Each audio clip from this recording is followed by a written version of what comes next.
Naberdabakod sa Liberal Party ni DILG Secretary Mar Rojas ang mahigit 180 kongresista, gobernador, mayor at iba pang politiko na mula sa iba't ibang partido. At nakatutok si Sandra Aguinaldo. May 181 na bagong miyembro ang Liberal Party na nanumpa kanina sa isang pagtitipon na pinamunuan ni DILG Secretary Mar Rojas at iba pang opisyal ng partido, mga kongresista, gobernador, mayor at iba pa mula sa iba't ibang partido gaya ng Nationalista Party, Nationalist People's Coalition, Lakas at National Unity Party. Walang atrasan, doon tayo sa front lines, tuloy ang daang matuloy.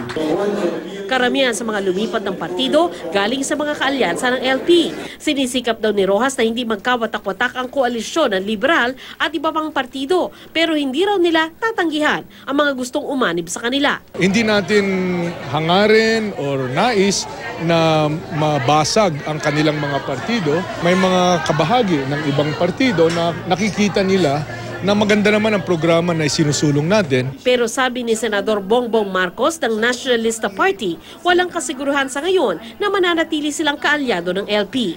The so-called coalition with the LP has always been something a very loose coalition, and I think that we are moving further and further away from that as the talks go on.